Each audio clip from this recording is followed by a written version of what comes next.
നമ്മൾ mirror close ചെയ്യുമ്പോഴത്തേക്ക് plastic കിടന്ന് അടിക്കുന്നത് നമുക്ക് കാണാൻ സാധിക്കുന്നുണ്ട്. സൈഡിൽ നോക്കുമ്പോഴത്തേക്ക് ഇവിടെ കുറേ ലോഗോയും കാര്യം കൊടുക്കുന്നുണ്ട്, ടെന്റും ക്യാമ്പ് ഫയറിൻ്റെ ഒക്കെ. ബേസ് മോഡൽ 5 ലക്ഷം രൂപ എന്നുള്ള കാര്യം നിങ്ങൾ മറക്കരുത്.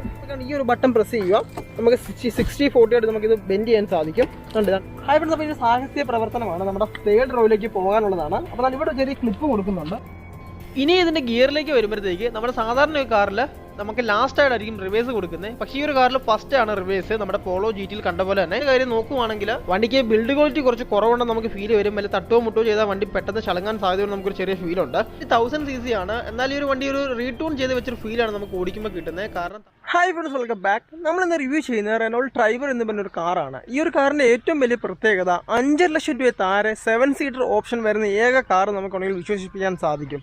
അതായത് ഇത്രയും ഫീച്ചേഴ്സ് പാക്കായ ഒരു 7 സീറ്റർ നമുക്ക് ഡാൻസും റെഡിക്കൊക്കെ ഉണ്ടെങ്കിലും അതിനേക്കാട്ടിൽ ഒരു കൂടുതൽ ഫീച്ചേഴ്സും റൈഡിങ് കംഫർട്ടും തരുന്ന വണ്ടിയാണ് നമ്മുടെ റെനോൾഡ് ട്രൈബർ. അപ്പോൾ റെനോൾഡിനെ കുറിച്ച് നമ്മൾ പറയുവാണെങ്കിൽ ഇന്ത്യക്കാരുടെ മനസ്സറിഞ്ഞ വണ്ടി ഉണ്ടാക്കുന്ന ഒരു കമ്പനിയാണ്. അതായത് നമ്മൾ റെനോൾഡ് ഡസ്റ്റർ നോക്കിയാലായിക്കോട്ടെ, റെനോൾഡ് കിഡ് ആയിക്കോട്ടെ, ആ ഒരു സെഗ്മെൻറ്റിൽ തന്നെ നമുക്ക് ഒരുപാട് ഫീച്ചറിസ്റ്റിക്കാണ് ആ ഒരു വണ്ടി എന്ന് പറയുന്നത്. അതുപോലെ തന്നെ ഈ ഒരു 5 ലക്ഷം രൂപ താരെ നമ്മുടെ ഇന്ത്യക്കാരുടെ മനസ്സറിഞ്ഞുണ്ടാക്കിയ ഒരു വണ്ടിയാണ് ഈ ഒരു 7 സീറ്റർ. നിങ്ങൾ ആലോചിക്കുമ്പോൾ ഒരു സബ് 4 മീറ്റർ വണ്ടിക്ക് എങ്ങനെയാണ് 7 സീറ്റർ ഇത്രയും കംഫർട്ട് വരുന്നത്? അപ്പം ബാക്കിൽ സ്പേസ് കൂട്ടാൻ വേണ്ടി ഇവർ കുറേ ട്രിക്സ് യൂസ് ചെയ്തിട്ടുണ്ട്. ഞാൻ ആ ട്രിക്സ് എല്ലാം നിങ്ങൾക്ക് കാണിച്ചു തരാം. ഓക്കെ, അപ്പോൾ നമ്മൾ ഈ വണ്ടിയുടെ സൈഡിൽ നമ്മൾ നോക്കുമ്പോഴത്തേക്ക് വണ്ടിക്ക് ഒരു നീളം തോന്നിക്കുന്നുണ്ട്. എന്നാലും ഇതൊരു 400 സെൻറ്റിമീറ്റർ താഴെ വരുന്ന വണ്ടിയാണ്. അപ്പോൾ ഈ ഒരു ബാക്കിൽ സ്പേസ് കൂട്ടാൻ വേണ്ടി ഇവർ ഒന്നാമത് ചെയ്ത ട്രിക്ക് എന്ന് വെച്ച് കഴിഞ്ഞാൽ ഫ്രണ്ടിൽ നിന്ന് കാണാൻ ഒരു വണ്ടി മാരക ലുക്കാണ്. പക്ഷേ ഇതിൻ്റെ എഞ്ചിൻ ബേ എന്ന് പറയുമ്പോഴത്തേക്ക് അതൊരു സ്മോൾ സൈസാണ്. ഇവിടുന്ന് സൈസ് ഭയങ്കര കുറവാണ്. അപ്പം ഈ ഒരു ഫ്രണ്ടിലെ ബോണറ്റിൻ്റെ സൈസ് കുറച്ചാണ് ഇവർ ബാക്കിൽ സ്പേസ് കൂട്ടിയേക്കുന്നത്. അപ്പോൾ അതാണ് ഇവർ ചെയ്ത ഒന്നാമത്തെ ട്രിക്ക്. അപ്പോൾ ഈ ഒരു വണ്ടിക്ക് ഒരു നീളം കുറവാണെന്ന് പറഞ്ഞാലും വെറ്റ് നമ്മുടെ സുസുക്കി വിറ്റാര ബ്രീസിൽ അത്രയും വരുന്നുണ്ട്. അപ്പോൾ നല്ലൊരു വെറ്റും ആ ഒരു കംഫർട്ടും വണ്ടിക്കകത്ത് കിട്ടുന്നുണ്ട്. നമ്മൾ ഫ്രണ്ടിൽ നോക്കുമ്പോഴത്തേക്ക് ഒരു നല്ലൊരു അഗ്രസീവ് ഫീലാണ്. എഞ്ചിൻ ബേ ചെറുതാണെന്ന് പറഞ്ഞാൽ പോലും ഫ്രണ്ടിൽ റെനോൾഡിൻ്റെ ഒരു ഹ്യൂജ് ലോഗോയാണ്, ഒരു വൃത്തികേടുമില്ല, ഹ്യൂജ് ആയതുകൊണ്ട്. പിന്നെ ഫുള്ളി ക്രോമിൽ പൊതിഞ്ഞേക്കുവാണ്. അതിൻ്റെ താഴോട്ട് വരുമ്പോഴത്തേക്ക് സ്റ്റഫ് പ്ലേറ്റും കാര്യം കൊടുക്കുന്നുണ്ട്. ടോപ്പ് എൻഡിൽ ഇവിടെ ഇങ്ങനെ ഡേ ടൈം റണ്ണിംഗ് ലാമ്പ് വരും, ഫോഗ് ലാമ്പ് ഇവിടെയും വരത്തില്ല.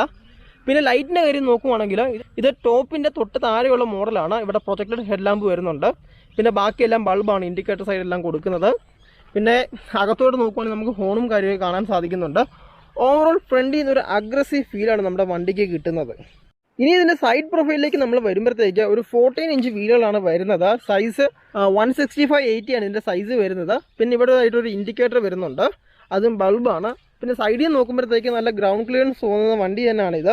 പിന്നെ ഇങ്ങോട്ട് വരുമ്പോഴത്തേക്ക് നമുക്കിവിടെ മിറർ കാണാൻ സാധിക്കുന്നുണ്ട്. പക്ഷേ നമ്മൾ മിറർ ക്ലോസ് ചെയ്യുമ്പോഴത്തേക്ക് പ്ലാസ്റ്റിക് കിടന്ന് അടിക്കുന്നത് നമുക്ക് കാണാൻ സാധിക്കുന്നുണ്ട്. അപ്പോൾ ഒരു ബാക്കിലൊരു ബിൽഡ് ക്വാളിറ്റി കുറച്ച് കുറച്ചിട്ടുണ്ട്, കാരണം പ്രൈസ് കട്ടിങ്ങിൻ്റെ ഭാഗമായിട്ടായിരിക്കണം. ഇവിടെ കുറേ ഹോളും കാര്യമൊക്കെ കാണാൻ സാധിക്കുന്നുണ്ട്. പിന്നെ ഇവിടെ ഇൻഡിക്കേറ്റർ ഒന്നും വരുന്നില്ല, പ്രൈസ് കട്ടിങ്ങിൻ്റെ ഭാഗം തന്നെയാണ്. ഫുള്ളി ക്രോമിൽ പൊതിഞ്ഞേക്കുവാണ് വണ്ടി. ഡോർ സൈഡിൻ്റെ അവിടെ ക്രോമാണ് വരുന്നത്. അതിൽ നമുക്കൊരു ബിൽഡ് ക്വാളിറ്റി ഫീൽ ചെയ്യത്തില്ല. പക്ഷേ മെറ്റാലിക് ഭാഗങ്ങളെല്ലാം നല്ലൊരു ബിൽഡ് ക്വാളിറ്റി തോന്നുന്നുണ്ട്. പിന്നെ സ്റ്റൈലിഷ് ലുക്ക് എലമെൻറ്റ് വരാൻ വേണ്ടി ഇവിടെയും ക്രോം കൊടുത്തിട്ടുണ്ട്. പിന്നെ ഗ്ലാസിൻ്റെ കാര്യമൊക്കെ എടുത്ത് പറയണം, നല്ല ഒരു വിസിബിലിറ്റി തരുന്ന ഗ്ലാസ്സാണ് എല്ലാം. നമുക്ക് നല്ലൊരു വൈഡ് ഏരിയ തന്നെയാണ് ഗ്ലാസ് കൊടുത്തിരിക്കുന്നത്. നമ്മൾ ഫ്രണ്ടിൽ നിന്ന് ബാക്കിലോട്ട് വരുമ്പോഴത്തേക്ക് ഇവിടം വരെ നമുക്ക് ഒരേ ഹൈറ്റാണ് ഫീൽ ചെയ്യുന്നത്. പക്ഷെ ബാക്കിലേക്ക് വരുമ്പോഴത്തേക്ക് മുകൾ വശം പൊങ്ങി ഇങ്ങനെ വന്നൊരു ഫീലാണ് കിട്ടുന്നത്. അതായത് ബാക്കിൽ സ്പേസ് കൂട്ടാൻ വേണ്ടി ഇതാണ് ഇവരുടെ രണ്ടാമത്തെ ട്രിക്ക് എന്ന് ഞാൻ പറഞ്ഞത്. പിന്നെ മുകളിലൊരു ക്യാരിയർ കൊടുക്കുന്നുണ്ട്, 40 കിലോ വരെ വെയിറ്റ് താങ്ങുന്നതാണ്. അവിടെ ഒരു ചെറിയ ഗ്ലാസ് ഉണ്ട്, അപ്പോൾ അവിടെ വിസിബിലിറ്റിയുടെ ഇഷ്യൂ വരുന്നുണ്ട്. പിന്നെ ബാക്കിലും നമ്മുടെ സെയിം ടയേഴ്സാണ്, അവിടെ നമുക്ക് ഡ്രം മാത്രമേ പ്രതീക്ഷിക്കാവുള്ളൂ. പിന്നെ ടോപ്പ് എൻഡിൻ്റെ തൊട്ട് താഴെയുള്ള മോഡലായതുകൊണ്ട് ഇവിടെ അലോയ് ഇല്ല. പക്ഷേ അലോയ് ഇല്ലെങ്കിൽ തന്നെ ഒരു അലോയ് ഫിനിഷ് കിട്ടുന്ന രീതിയിലാണ് ഇതിൻ്റെ വീൽ കപ്പ് വരുന്നത്, അതും സ്റ്റൈലിഷ് തന്നെയാണ്. പിന്നെ സസ്പെൻഷൻ കാര്യമൊക്കെ ഇവിടെ ഉണ്ട്. അവിടെ നമ്മൾ ബാക്കിലോട്ട് വരുമ്പോഴത്തേക്ക് ഇതാണ് ഇതിൻ്റെ ഒരു ബാക്ക് ബ്യൂട്ടി. ഇതൊരു കൊച്ചു വണ്ടി നമുക്ക് തോന്നത്തില്ല, കാരണം വിറ്റാര ബീസയുടെ അത്രയും ഒരു വെട്ട് വരുന്നുണ്ട്. പിന്നെ നമ്മൾ സൈഡിൽ നോക്കുമ്പോഴത്തേക്ക് ഇവിടെ കുറേ ലോഗോയും കാര്യം കൊടുക്കുന്നുണ്ട്, ടെൻറ്റും ക്യാമ്പ് ഫയറിൻ്റെ ഒക്കെ. പിന്നെ അവിടെ നിന്ന് വരുമ്പോഴത്തേക്കും ഫ്രണ്ടിലൊരു വലിയ ലോഗോയാണെങ്കിൽ ബാക്കിലൊരു കൊച്ചു ലോഗോയാണ് കൊടുക്കുന്നത്. ഈ ഒരു എലമെൻറ്റ് ഫുള്ള് LED ആണ്. പക്ഷേ അകത്തോട്ട് വരുമ്പോഴത്തേക്ക് അവിടെ ബൾബാണ് നമുക്ക് കാണാൻ സാധിക്കുന്നത്. റെനോൾഡിൻ്റെ ബാഡ്ജിങ്ങും ഉണ്ട്. പിന്നെ ബാക്കിൽ നമുക്ക് സെൻസേഴ്സും വരുന്നുണ്ട്. പിന്നെ ടോപ്പിൻ്റെ മോഡൽ ഇവിടെ ഇങ്ങനെ ക്യാമറയും നമുക്ക് പ്രതീക്ഷിക്കാൻ സാധിക്കും. ബാക്കിലൊരു സ്റ്റഫ് പ്ലേറ്റും വരുന്നുണ്ട്. പിന്നെ എക്സോസിൻ്റെ എലമെൻറ്റൊക്കെ ഇവിടെയാണ് വരുന്നത്. അപ്പോൾ അതും വെളിയിലോട്ട് നിൽക്കുന്നത് കാണാൻ നല്ല സ്റ്റൈലിഷാണ്. നല്ലൊരു ഗ്രൗണ്ട് ക്ലിയറൻസും നമുക്ക് വണ്ടിയിൽ ഫീൽ ചെയ്യുന്നുണ്ട്. ഇതാണ് ഇതിൻ്റെ ഒരു ബാക്ക് ബ്യൂട്ടി. മുകളിലൊരു സ്റ്റോപ്പ് ലാമ്പും വരുന്നുണ്ട്. പിന്നെ ബാക്കിൽ നമ്മൾ ഡിക്കി സ്പേസിലേക്ക് വരുമ്പോഴത്തേക്ക് നമുക്ക് ഓപ്പൺ ചെയ്യാനായിട്ട് അകത്ത് സൗകര്യമില്ല. വെളിയിൽ ഇവിടെ അടിയിലൊരു ബട്ടൺ കൊടുക്കുന്നുണ്ട്. നമ്മൾ ആ ഒരു ബട്ടൺ ജസ്റ്റ് ഒന്ന് പ്രസ് ചെയ്താൽ മാത്രം മതി. ഓക്കെ, എന്നാലും മുകളിലോട്ട് ഓപ്പണായി വരും. പിന്നെ ഹൈഡ്രോളിക് സസ്പെൻഷനാണ് കൊടുക്കുന്നത്. ഇതാണ് ഇതിൻ്റെ ബാക്ക് ബ്യൂട്ടി. ഇവിടെ ഡിക്കി സ്പേസ് കാര്യമായിട്ട് ഒന്നുമില്ല. അപ്പം ഞാൻ പറയുന്നതെന്ന് വെച്ച് കഴിഞ്ഞാൽ ഇതൊരു 5.5 ലക്ഷം രൂപ താഴെ ഒരു 7 സീറ്റർ കാർ നിങ്ങൾക്ക് ഓഫർ ചെയ്യുന്നുണ്ട്. സബ് 4 മീറ്റർ വരുന്നുണ്ട്, തന്നെ ടാക്സ് കട്ടിങ്ങും വരുന്നുണ്ട്. അപ്പോൾ ഇത്രയും വലിയൊരു കാറിന് നമ്മൾ 7 സീറ്റർ സീറ്റിംഗ് കപ്പാസിറ്റിയാണ് ഇവർ മെയിനായിട്ട് നോക്കുന്നത്. അതുകൊണ്ട് ഇവിടെ നമുക്ക് ഡിക്കി സ്പേസ് വരുന്നില്ല. നിങ്ങൾക്ക് ഡിക്കി സ്പേസ് വേണമെങ്കിൽ ഈ ഒരു സെഗ്മെൻറ്റിലെ തന്നെ ഒരു 5 സീറ്ററുമായിട്ട് കമ്പയർ ചെയ്തിട്ട് ഈ 2 സീറ്റ് നമുക്ക് റിമൂവ് ചെയ്യാം. വേണമെങ്കിൽ 60/40 നമുക്കിത് മടക്കിയും വെക്കാം. അങ്ങനെ ചെയ്യുമ്പോൾ നമുക്ക് 600 ലിറ്റർ കിട്ടും. അപ്പോൾ നിങ്ങൾ ഡിക്കി സ്പേസ് നോക്കുവാണെങ്കിൽ ഇതിന് 5 സീറ്ററായിട്ട് കൺസിഡർ ചെയ്യുക. ഡിക്കി സ്പേസ് നോക്കുന്നില്ലെങ്കിൽ 7 സീറ്ററായിട്ട് കൺസിഡർ ചെയ്യണം. അല്ല ഡിക്കി സ്പേസ് തീരെ ഇല്ലെന്ന് നമുക്ക് പറയരുത്. നമുക്ക് 2 ബാഗ് കഷ്ടിച്ച് വെക്കാൻ സാധിക്കും. ഒരു 7 സീറ്റർ ആയതുകൊണ്ട് തന്നെ നമുക്ക് അതൊരു വലിയ ഇഷ്യൂ ഞാൻ പറയത്തില്ല. ഇതിൻ്റെ ബേസ് മോഡൽ 5 ലക്ഷം രൂപ എന്നുള്ള കാര്യം നിങ്ങൾ മറക്കരുത്. നമുക്ക് ഈ ഒരു ബട്ടൺ പ്രസ് ചെയ്യുക, നമുക്ക് 60/40 ആയിട്ട് നമുക്കിത് ബെൻഡ് ചെയ്യാൻ സാധിക്കും. അതുകൊണ്ട് ഇതിങ്ങനെ മടക്കാൻ സാധിക്കും. ഫ്രണ്ടിലെ നമുക്ക് ഇതേപോലെ മടക്കാൻ സാധിക്കും. ഇത് വേണമെങ്കിൽ ഊരി മാറ്റി വെളിയിൽ വെക്കാൻ സാധിക്കും. അപ്പം നിങ്ങളുടെ സൗകര്യത്തിനനുസരിച്ച് ഇത് ഊരി മാറ്റുകയോ അല്ലെങ്കിൽ 7 സീറ്റർ യൂസ് ചെയ്യുകയോ ചെയ്യുക. അപ്പോൾ നിങ്ങൾക്ക് സ്പേസ് കിട്ടും. പിന്നെ ഇതിന് റൈറ്റ് സൈഡിൽ ഇവിടെ ഒരു ഫ്യൂവൽ ടാങ്ക് വരുന്നുണ്ട്. അപ്പം നമ്മൾ ലെഫ്റ്റ് സൈഡിൽ പറഞ്ഞ സെയിം കാര്യങ്ങൾ തന്നെയാണ് റൈറ്റ് സൈഡിലും ഉള്ളത്.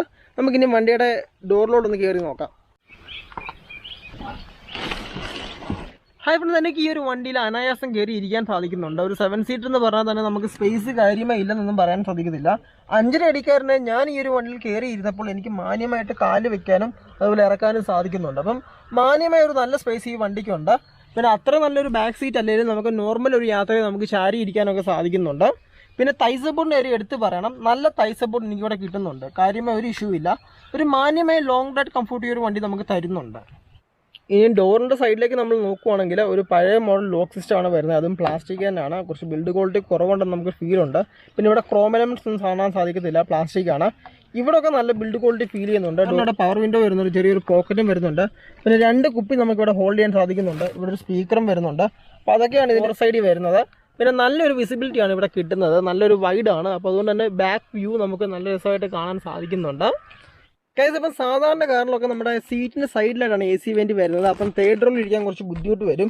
ഈ ഒരു കാറിൽ യൂട്ടിലിറ്റിയുടെ ഭാഗമായിട്ട് AC നമുക്ക് ഡോറിൻ്റെ സൈഡിലായിട്ടാണ് വരുന്നത്. അതുകൊണ്ട് തന്നെ നമുക്കൊരു ACയുടെ ഇഷ്യൂ ഒന്നും വരുന്നില്ല. നമുക്ക് തന്നെ അത് അഡ്ജസ്റ്റ് ചെയ്യാനൊക്കെ സാധിക്കുന്നുണ്ട്. പിന്നെ ഇവിടെ ആയിട്ട് നമുക്ക് പകരം വരുന്ന ഒരു ഫോൺ ചാർജിങ് സോക്കറ്റാണ്. USB ഒന്നും അല്ല വരുന്നത്, നമുക്കല്ലാതെ നമ്മൾ കണക്ട് ചെയ്യേണ്ടതാണ്. പിന്നെ ബാക്കിലെ ACയുടെ സ്പീഡ് ഫാൻ നമുക്കിവിടെ കൂട്ടാൻ സാധിക്കും. അപ്പോൾ അതും ഒരു നല്ല ഫീച്ചറായിട്ട് നമുക്കിവിടെ കിട്ടുന്നുണ്ട്.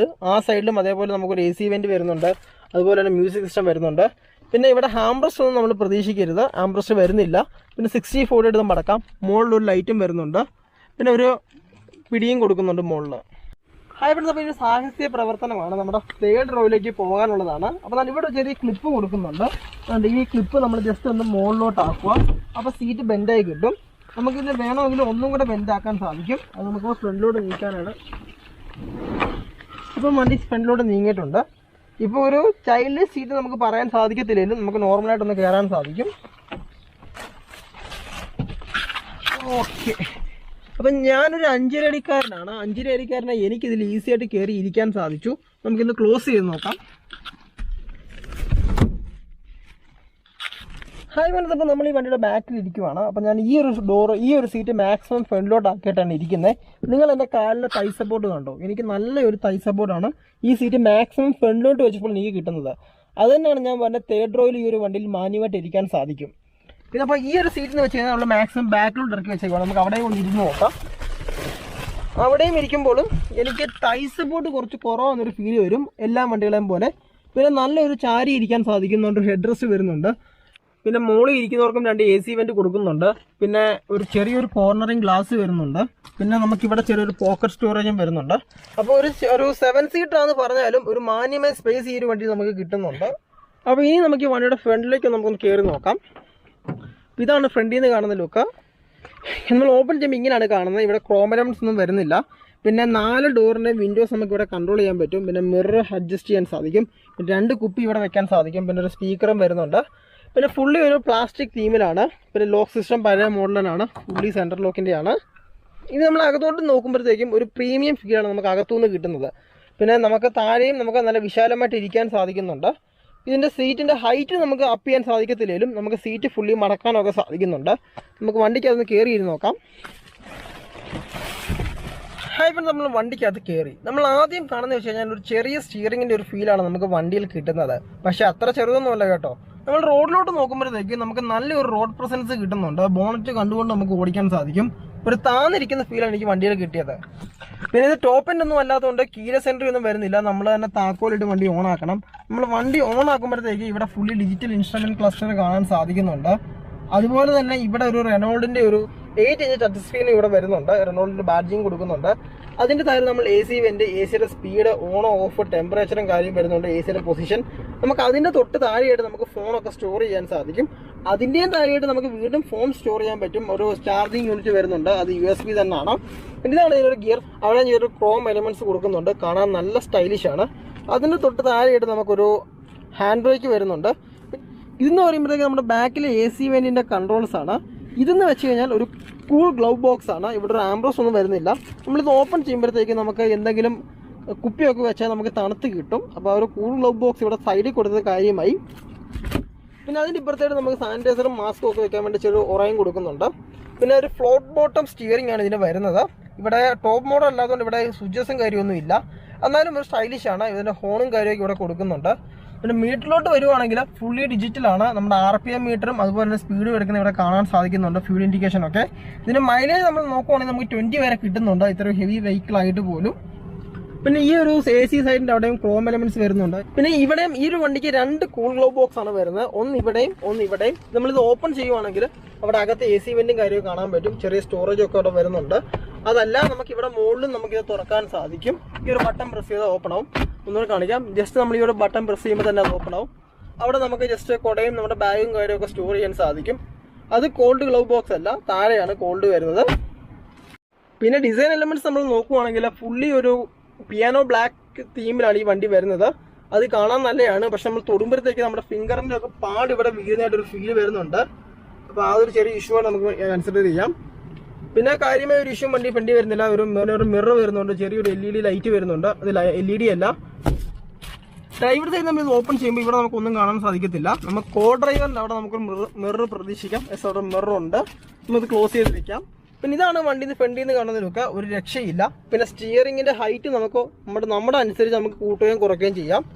ഇപ്പോൾ എൻ്റെ അനുസരിച്ച് ഞാനിതൊന്ന് പൊക്കി ഞാനിത് ലോക്ക് ചെയ്ത് വെച്ചിട്ടുണ്ട്. ഹൈറ്റ് നമുക്ക് കൂട്ടുകയും ചെയ്യാൻ പറ്റും. അതെല്ലാം മാനുവലി ആണ്. സീറ്റിന്റെ ഹൈറ്റ് നമുക്ക് കൺട്രോൾ ചെയ്യാൻ പറ്റത്തില്ല. പിന്നെ മിററിന്റെ കൺട്രോളെല്ലാം നമുക്ക് ഇവിടെ നിന്ന് തന്നെ കൺട്രോൾ ചെയ്യാൻ സാധിക്കുന്നുണ്ട്. ഇതാണ് നമ്മുടെ ഒരു മൾട്ടിമീഡിയ ഡിസ്പ്ലേ വരുന്നത്. ഒരു 8 ഇഞ്ചാണ് ഇതിന് വരുന്നത്. Android auto, Apple CarPlay, top end അല്ലാത്തതുകൊണ്ട് റിവേഴ്സ് ക്യാം ഇതിനില്ല. ബാക്കി എല്ലാ ഫീച്ചേഴ്സും ഇത് വരുന്നുണ്ട്, നാവിഗേഷൻ ഉൾപ്പെടെ. ഇവിടെ ഒരു 4 സൈഡ് ഇൻഡിക്കേറ്റർ ഇത് വരുന്നുണ്ട്.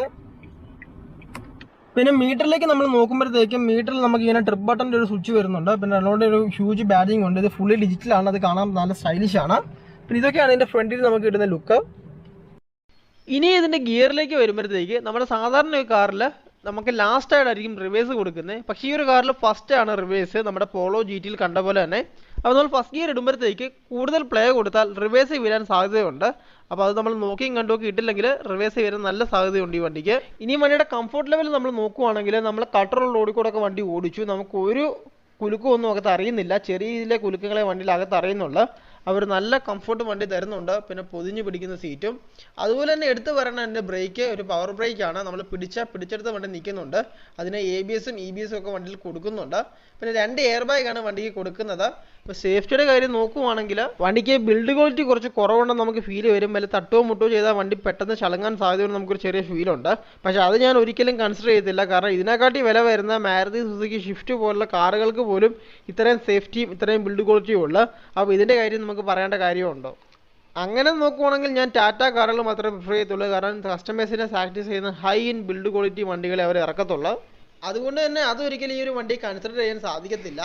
ഇനി സ്റ്റിയറിങ്ങിൻ്റെ കാര്യമൊക്കെ നോക്കുവാണെങ്കിൽ പക്ക ഒരു സ്പോർട്ടി ഫീൽ ചെയ്യുന്ന സ്റ്റിയറിംഗ് ആണ്. പിന്നെ മാന്യമായ ഒരു പെർഫോമൻസും വണ്ടി തരുന്നുണ്ട്. പിന്നെ ഞാൻ പറഞ്ഞ പോലെ തന്നെ റീട്യൂൺ ചെയ്തൊരു ഫീലാണ്. വണ്ടിക്ക് നല്ലൊരു പവർ ഫീൽ ചെയ്യുന്നുണ്ട്. അതായത് 80 വരെയൊക്കെ നമുക്ക് സ്മൂത്തായിട്ട് കയറും. പിന്നെ വണ്ടിക്ക് നല്ല വലിവ് നമുക്ക് ഫീൽ ചെയ്യുന്നുണ്ട്. വണ്ടി കയറ്റത്തൊക്കെ നല്ലപോലെ കയറുന്നുണ്ട്. അതുകൊണ്ട് തന്നെ വണ്ടിയിൽ 7 പേര് ഇരുന്നാൽ തന്നെ വണ്ടി വലിക്കുമെന്ന് നമുക്കൊരു കോൺഫിഡൻസ് ഈ വണ്ടി ഇപ്പോൾ ഓടിച്ചിൽ നമുക്ക് കിട്ടിയിട്ടുണ്ട്. ഇതിൻ്റെ ബേസ് മോഡലാണ് 5.5 ലക്ഷം രൂപയ്ക്ക് നമുക്ക് കിട്ടുന്നത്. ടോപ്പ് എൻഡ് ഒക്കെ വരുമ്പോഴത്തേക്ക് 7-7.5 മുകളിൽ കയറുന്ന വണ്ടിയാണ് ഇത്. അപ്പോൾ ഈ ഒരു വണ്ടി ആർക്കൊക്കെ അനുയോജ്യമായ വണ്ടിയെ നമ്മൾ നോക്കുവാണെങ്കിൽ പവർ കുറച്ച് കുറഞ്ഞാലും കുഴപ്പമില്ല. സുസുക്കി വിറ്റാര ബ്രീസയുടെ ടോപ്പ് എൻഡിൽ കൊടുക്കുന്ന ഫീച്ചേഴ്സ് എല്ലാം സുസുക്കി വിറ്റാര ബ്രീസയുടെ ബേസ് മോഡലിൽ കിട്ടിയാൽ എങ്ങനെ ഇരിക്കും? അങ്ങനെയുള്ളവർക്കും അതുപോലെ ആ വിറ്റാര ബ്രീസയുടെ അതേ നീളവും അതേ വിഡ്ത്തും കാണുന്ന ഒരു വലിയൊരു മാസീവ് വണ്ടി ലുക്കുള്ള വണ്ടിയും നിങ്ങൾ നോക്കുന്നതെങ്കിൽ പവർ വിഷയമല്ലെങ്കിൽ നിങ്ങൾക്ക് ഈ വണ്ടി കണ്ടും പൂട്ടി എടുക്കാൻ സാധിക്കും. അതുപോലെ നമ്മുടെ കൊക്കിന് ഒതുങ്ങിയ ഒരു കാറിൽ ഒരു 7 സീറ്റർ കൊടുത്താൽ എങ്ങനെ ഇരിക്കും? ആ 2 സ്പെഷ്യാലിറ്റിയാണ് ഈ ഒരു വണ്ടിക്ക് നമുക്ക് തരുന്നത്. ഇനിയും എല്ലാ സ്പെക്കും വേണം, ഒരു വിലയും കുറയണം, അതുപോലെ നല്ല ഡിക്കി സ്പേസും വേണമെങ്കിൽ ബാക്ക് സീറ്റ് എടുത്ത് മാറ്റുവാണെങ്കിൽ ഒരു വൈഡ് ഡിക്കി സ്പേസ് ഉള്ളൊരു കാറുമായിട്ട് നമുക്കിത് കൺസിഡർ ചെയ്യാൻ സാധിക്കും. അപ്പോൾ ഈ പറഞ്ഞ കാറ്റഗറിയുള്ള എല്ലാവർക്കും ഈ ഒരു വണ്ടി എടുക്കാൻ സാധിക്കും. പിന്നെ അംഗങ്ങൾ കൂടുതലുള്ളവർക്കും ഈ ഒരു വണ്ടി കൺസിഡർ ചെയ്യാൻ സാധിക്കും. പിന്നെ വണ്ടി പക്ക പ്രീമിയം ലുക്കാണ് നമുക്ക് തരുന്നത്. ഈ ഒരു വണ്ടി 1000 cc ആണ്. എന്നാൽ ഈ ഒരു വണ്ടി ഒരു റീട്യൂൺ ചെയ്ത് വെച്ചൊരു ഫീലാണ് നമുക്ക് ഓടിക്കുമ്പോൾ കിട്ടുന്നത്. കാരണം 1000 cc ആയിട്ട് തന്നെ വണ്ടിക്ക് നല്ലൊരു വലുവും നല്ലൊരു പെർഫോമൻസും നമുക്ക് ഫീൽ ചെയ്യുന്നുണ്ട്. അതുകൊണ്ടാണ് നമുക്ക് റീട്യൂൺ ചെയ്ത് വെച്ചാണ് തോന്നുന്നുണ്ട്. എനിക്ക് തോന്നുന്നത് വണ്ടി 7 സീറ്റർ ആയതുകൊണ്ടായിരിക്കണം ഈ ഒരു വണ്ടിക്ക് ഇത്രയും വലുവ് കൂടുതൽ കൊടുത്തേക്കുന്നത്. അപ്പോൾ എഞ്ചിൻ വൈസിൽ മറ്റ് 1000 cc എഞ്ചിനുമായിട്ട് ഇത് ഒരിക്കലും കമ്പയർ ചെയ്യില്ല ഈ സെഗ്മെന്റിലുള്ളത്. ഈ വണ്ടിയുടെ ഓവർടേക്കിംഗ് കോൺഫിഡൻസ് ഒക്കെ നമ്മൾ നോക്കുവാണെങ്കിൽ റണ്ണിങ് കണ്ടീഷൻ ആണെങ്കിൽ നമുക്കൊരു 3rd ഗിയറിലൊക്കെ കിടക്കുവാണെങ്കിൽ നമുക്ക് ഈസി ആയിട്ട് മറ്റ് വണ്ടികളെ ഓവർടേക്ക് ചെയ്യാൻ സാധിക്കും. അതല്ല വണ്ടി സ്റ്റാർട്ട് ചെയ്ത് നമ്മൾ റേസ് പോലെ ഇടുവാണെങ്കിൽ ഈ ഒരു വണ്ടിക്ക് കുറച്ച് വലുവ് അല്ലെങ്കിൽ ഒരു പെർഫോമൻസ് കുറവാണെന്നൊരു ഫീൽ വരും. പിന്നെ മാനുവൽ ഗ്രൗണ്ട് ക്ലിയറൻസ് ഉള്ളതുകൊണ്ട് തന്നെ വണ്ടി അടി തട്ടുമെന്ന് പേടിയൊന്നുമില്ല. നമുക്ക് നല്ല സ്പീഡിലൊക്കെ വണ്ടി ഓടിക്കാൻ സാധിക്കുന്നുണ്ട്. ഇനി കോർണറിംഗ് കേപ്പബിലിറ്റി നോക്കുവാണെങ്കിൽ ഒരു മാന്യമായ കോർണറിംഗ് തരുന്നുണ്ട്. ഒരു വൈഡ് റേഡിയസ് വീലിൽ കിട്ടുന്നത് കൊണ്ടാണ്. അല്ലാതെ വലിയൊരു കോർണറിംഗ് കേപ്പബിലിറ്റി ഉള്ള വണ്ടി നമുക്ക് പറയാൻ പറ്റത്തില്ല. അതായത് നമുക്ക് മാന്യമായ ഒരു കോർണറിംഗ് ഒക്കെ ഒരു വണ്ടി ചെയ്യാൻ സാധിക്കും. 7 സീറ്റർ ആണ്. ബിൽഡ് ക്വാളിറ്റിയും റീസെയിൽ വാല്യൂയും മാത്രം നമ്മൾ മാറ്റി നിർത്തുവാണെങ്കിൽ ഈ ഒരു വണ്ടി എതിരാളികൾക്കെല്ലാം ഒരു കട്ട എതിരാളി നമുക്ക് വിളിക്കാൻ സാധിക്കും. പിന്നെ വണ്ടിയിൽ എല്ലാ ആധുനിക ഫീച്ചേഴ്സും കൊടുക്കുന്നുണ്ട്. ഒരു 18 ടച്ച് സ്ക്രീൻ ഉണ്ട്, അതിൽ നാവിഗേഷനും കാര്യമൊക്കെ നമുക്ക് കിട്ടുന്നുണ്ട്. പിന്നെ AC ഒക്കെ പെട്ടെന്ന് വണ്ടി കൂളാവുന്ന AC ആണ്. അങ്ങനെ ആധുനിക ഫീച്ചേഴ്സ് എല്ലാം കിട്ടുന്നുണ്ട്. പിന്നെ ബാക്ക് റോയിലും 3 റോയിലും AC കൊടുക്കുന്നുണ്ട്. ഇനി ഈ വണ്ടിയുടെ റൈഡിംഗ് റിവ്യൂ നമ്മൾ ചോദിക്കുവാണെങ്കിൽ നമ്മൾ ഏകദേശം 1 മണിക്കൂറോളം ഈ വണ്ടി ഓടിക്കുന്നുണ്ട്. ഇതൊരു 999 cc എഞ്ചിനാണ്. 71 bhp 96 Nm ടോർക്കും പ്രൊഡ്യൂസ് ചെയ്യുന്നുണ്ട്. ഈ ഒരു വണ്ടി ഒരു പക്ക ഫൺ ടു റൈഡ് ആണ്. ഒരു 3 സിലിണ്ടർ എഞ്ചിനാണ്. അപ്പം 3 സിലിണ്ടർ ഒരു വൈബ്രേഷനും കാര്യമൊന്നും ഈ വണ്ടിക്ക് കിട്ടുന്നില്ല. നല്ലൊരു പെർഫോമൻസ് ആണ് വണ്ടി കാണിക്കുന്നത്. ഫസ്റ്റ് ഗിയറിൽ കുറച്ച് ലാഗ് നമുക്ക് അനുഭവപ്പെടുന്നെങ്കിലും സെക്കൻഡ് ഗിയറിലൊന്നും വലിയ ഇഷ്യൂ വരുന്നില്ല. പിന്നെ വണ്ടിയിലെ കാര്യമായ വൈബ്രേഷൻ 3 സിലിണ്ടർ ആയിട്ടും നമുക്ക് അനുഭവപ്പെടുന്നില്ല. അതുകൊണ്ടാണ് ഞാൻ പറഞ്ഞ ഈ ഒരു വണ്ടി ഫൺ ടു റൈഡ് ആണ്. പിന്നെ സ്മൂത്ത് ആണ്. നമുക്ക് 3rd ഗിയർ തൊട്ട് നല്ലൊരു പെർഫോമൻസ് ഈ വണ്ടി കാഴ്ചവെക്കുന്നുണ്ട്. പക്ഷേ കൂടിയൊരു സ്പോർട്ടി ഫീൽ അല്ല, ഒരു 3 സിലിണ്ടർ ലിമിറ്റിൽ നിൽക്കുന്നത് തന്നെ. നമ്മുടെ ഒരു കൊച്ചു വ്ളോഗിലുള്ളത്. അപ്പം നിങ്ങൾ 1000 cc വണ്ടി എടുക്കാൻ പ്ലാൻ ഉണ്ടെങ്കിൽ ഉറപ്പായിട്ട് ഈ ഒരു വണ്ടി കൺസിഡർ ചെയ്യണം. കാരണം ഈ ഒരു സെഗ്മെന്റിലെ തന്നെ ഏറ്റവും ബെസ്റ്റ് വാല്യൂ ഫോർ മണി ഈ ഒരു വണ്ടി തന്നെയാണ്. റീസെയിൽ വാല്യൂയും ബിൽഡ് ക്വാളിറ്റിയും ഒഴിച്ച് കഴിഞ്ഞാൽ. അപ്പോൾ ഈ ഒരു വണ്ടി നമുക്ക് റിവ്യൂ ചെയ്യുന്നത് നമ്മുടെ ഹരിബ്രോയാണ്. ഹരിബ്രോ ഈ ഒരു വണ്ടി ഏകദേശം 3 മാസം കൊണ്ട് ഓടിക്കുന്നു. 2000 കിലോമീറ്റർ കഴിഞ്ഞു. അപ്പോൾ കമ്പനി പറയുന്ന മൈലേജ് 18 ആണ്. പക്ഷേ ഹരിബ്രോ ടെസ്റ്റ് ചെയ്തപ്പോൾ ഹരിബ്രോയ്ക്ക് 20-നടുത്ത് മൈലേജ് കിട്ടുന്നുണ്ട്. അങ്ങനെ നോക്കിയാലും വണ്ടി ലാഭമാണ്. അപ്പോൾ ഇതൊക്കെയായിരുന്നു നമ്മുടെ കൊച്ചു വ്ളോഗിലുള്ളത്. നമ്മുടെ വ്ളോഗ് ഇഷ്ടപ്പെട്ടാൽ നമ്മുടെ ചാനൽ സബ്സ്ക്രൈബ് ചെയ്യാൻ മറക്കരുത്. വീഡിയോ ലൈക്ക് ചെയ്യണം. It's signing out. ബൈ.